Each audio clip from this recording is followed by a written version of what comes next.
Hey family, good morning. Good morning.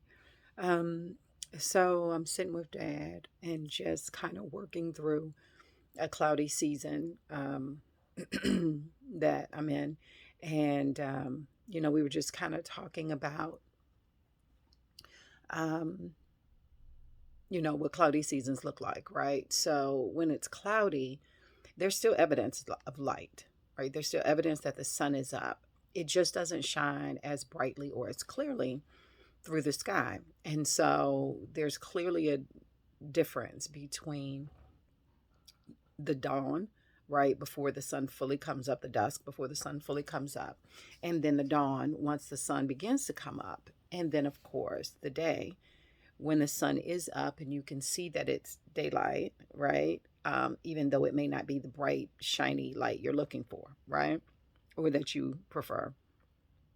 And so we were just talking about that, how to go through cloudy seasons, because typically in a cloudy season, what happens is that there's evidence of light. There's evidence that God is there. He's with you. You're not alone. You're not in the dark. But because the light isn't quite as bright, you can't see as far. Many times on cloudy days, it's also foggy.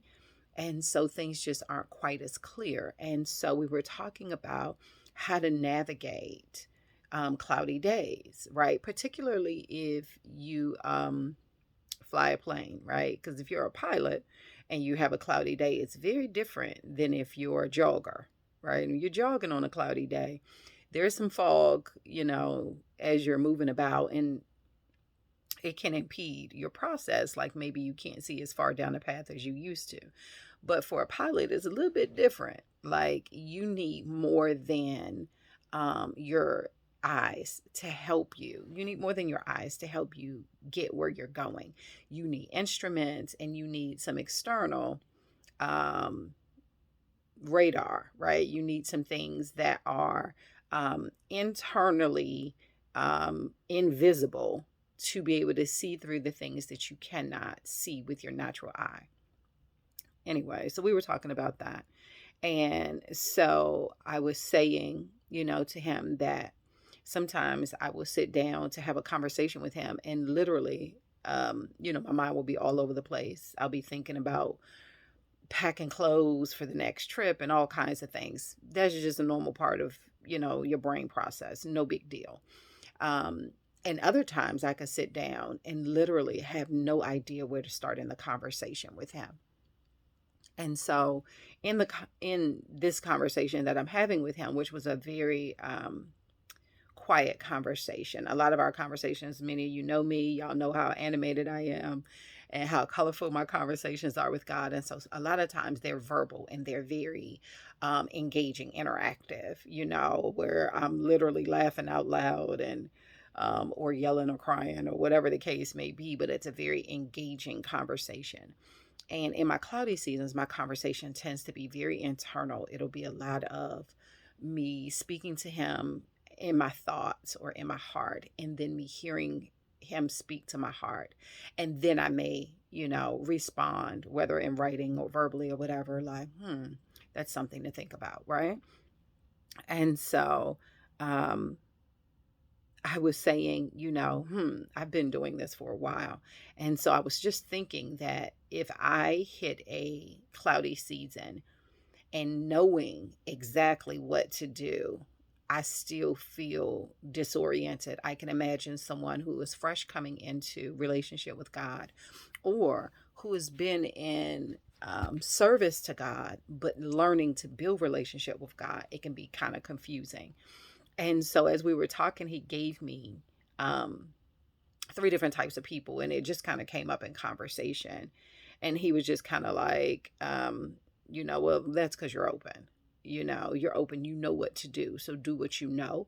And so I was like, okay, well, let me write it down then so I can have kind of a process, a pattern to follow.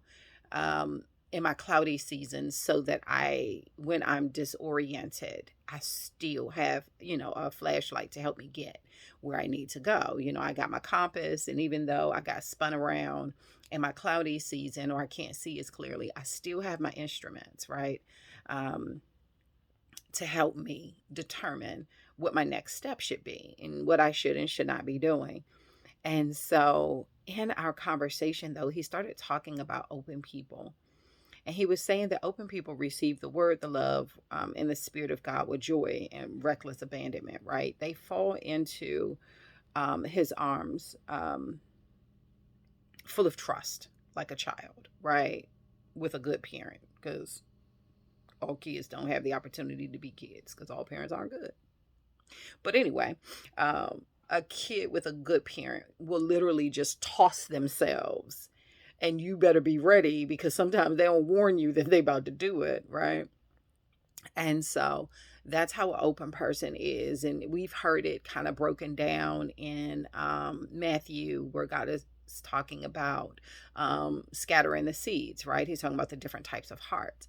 And God was telling me about the different types of personalities, because obviously I'm not him. I don't get to judge a heart. And so he was talking about open people, and it made me think of one of my girls, who I say very often to her that I love how open she is and how easily she receives the word of God. And it does not matter if it's instruction, if it's correction, if it's guidance, if it's exhortation, it does not matter. She's just open to whatever it is that he's saying or doing. And I find that extremely beautiful. And then he was talking about closed people.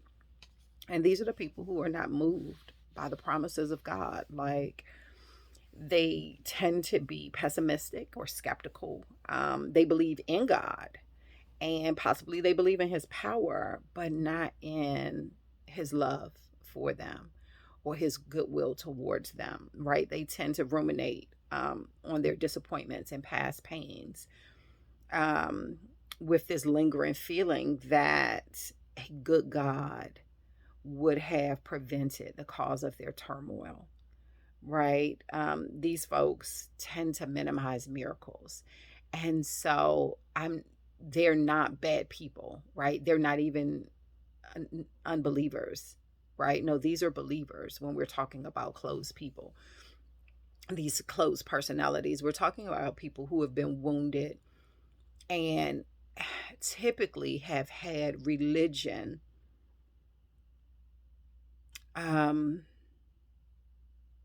mess up their relationship with God. So religion got in the way before relationship had a chance to take hold, right? It's kind of like a kid born with fetal alcohol syndrome, right? So the mom who is drinking, that child does not have a chance before being born to even fully develop all of the cells and blah blah blah blah blah that a healthy child would need. There's a disadvantage that happens before that child is even born, and many times they're born with no kind of physical or emotional or any other kind of mental disability. Like, they're born with no kind of that is irritating me, impact. But then there are some that are born with negative impacts. And so I tend to think of closed people as people who religion has had the opportunity to infiltrate before relationship has had a chance to fully develop, right? And because of that, there needs to be a willingness to take the extra spiritual vitamins that's necessary and do the extra work that's necessary in order to be open, right? A kid born with a fetal alcohol syndrome or any other type of smoking, drugs, whatever, that would have impacted the fetus, they have the opportunity to have a very healthy and full life. Like, I have one, right? I have a kid whose mom was an addict, and initially the doctors were saying A, B, C, D, and when you see this brother today, as handsome and brilliant and powerful and effective, and he did nothing.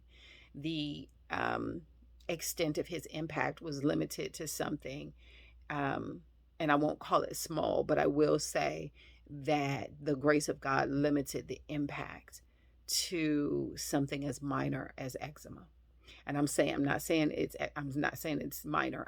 Because when you're going through it and it's horrible and it's itchy and all of that, I'm not saying that. I'm saying that the doctors were saying he was going to be brain damaged. That did not happen. And the same thing is true in the spirit, right? You have the opportunity to not be impacted by the things that are trying to pull you away from relationship when your heart is closed. And then, of course, the other group of people were the cautious people. And these people are basically just full of questions and trepidation. And it's interesting because they're equally filled with hope and fear, right? They have as much hope as they do fear. And the problem is that the not even the problem. The good thing is that the one that they feed the most is the one that they will experience. And so a cautious person has an opportunity to be either become open or become closed based on what they feed. Do they feed their hope or do they feed their fear? And so I'm sharing this with you guys today because if you're an open person, you know it already. You saw the video, you were like, oh, I'm here for it. What you guys say, Jesus, like you was like on 10. If you're a closed person, you was like, oh God, what is it now? Or I ain't in the mood. I'll get to that. Yeah, Jesus, I got too much to do right now. I don't have time for Adrian's ruminations. It's she too much, right?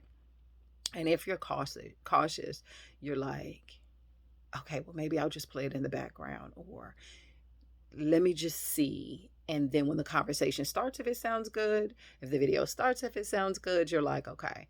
And if it doesn't, you're like, I don't have time for that. I want you to consider, I'm sharing this with you because I want you to consider if you are open, closed, or cautious in terms of your relationship with God.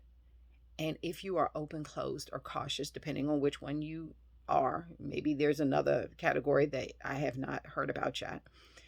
But when you find out which one you are, if you are open, I want you to write down what it is that you do in your relationship with God that keeps you open to Him, or what is it that He does? If you're closed, I want you to recognize that, and then I want you to figure out what you need to do to open up just a little bit, like an oyster. Just a little bit is enough to create a pearl. Just a little bit of a crack is enough for sand to get in that creates a pearl, right? And so I want you to do that. And if you're cautious, I want you to consider what things you can hope on that will increase your relationship with God so that you can open your heart up more to Him. And then let me know what happens, right? I love you guys, and I'll be back soon.